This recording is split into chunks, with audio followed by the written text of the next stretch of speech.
Сәлем 6 сынып оқушылары. Бүгін біз бөлімдік жиынтық бағалау 2-90-дағы БЖБ1-ді орындайтын боламыз. Тақырып our countryside, яғни 3-ші бөлім. Олай болса, қараймыз. БЖБ1 3 тапсырмадан тұрады. 2 тапсырма listening, яғни тыңдалымға байланысты, 1 тапсырма speaking, айтылымға байланысты. Олай болса, бастаймыз. Каналға тіркеліп, лайк басуды ұмытпаймыз. Listening, task 1. Listen to the story and choose the correct option. Балалар, бұл жерде тыңдалым, және сол тыңдалымға байланысты 3 тапсырманы орындауымыз керек. Астындағы 2 тапсырмада қалып кеткен сөзді listen to the second time and complete the sentence. Қалып кеткен сөзді жазу керекпіз, балалар. Мен тыңдалымның мәтінін астына беріп қоямын. Өздерің оқып шықсаңдар болады. Ал қазір мен дұрыс жауапты бірден орындап отыратын боламын. Біріншісінде мысал берілген. Example мысал. The chicken and the dog were friends. Біріншісі. The speaker tells the story about.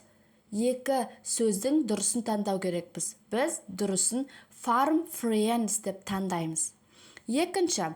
The speaker says that the cat is a bad animal. Үшінші. The speaker is sure that the dog is friendly.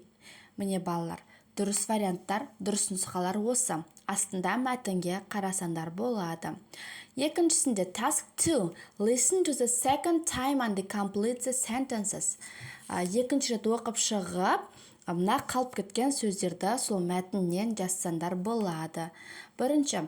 In the beginning, the chicken and the dog are speaking about the cat. Екінші. The second animal they speak about is the dog.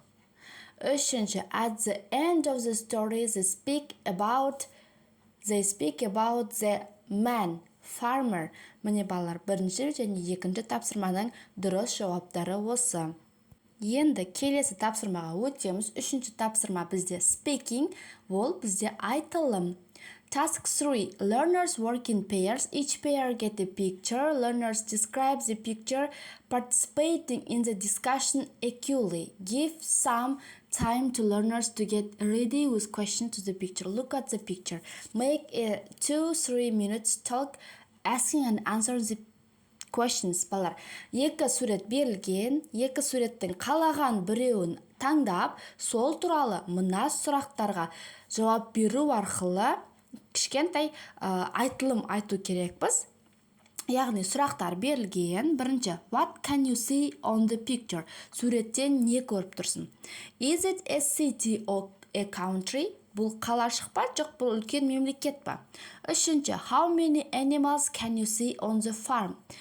Фермада қанша жануарларды көріп тұрсың? Төртінші, can you name some animals? Кейбір жануарлардың атын атап бере аласың ба дейді. What do people do in villages? Жалпы ауылда адамдар не істейді? Соңғы сұрақ, do you want to live in a village? Why not? Ауылда тұрғын келеді ме? Я болса не үшін, жоқ болса не үшін? Міне осы сұрақтарға жауап беру керекпіз. Мен бірінші суретті таңдап, сол бойынша қазір астына жауаптар жазып кеттім. Балдар, өзгертіп те жазсаңдар болады. Әркімнің өз қалауы. Мен тек қана келеді деген сөздерді, яғни өзім мысалымен жазып кеттім. Бірінші, in this picture I can see farm and animals. Yes, it's a city. 3. 6 animals I can see on the farm.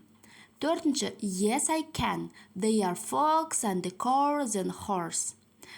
Бесінші, in villages people are engaged in agriculture.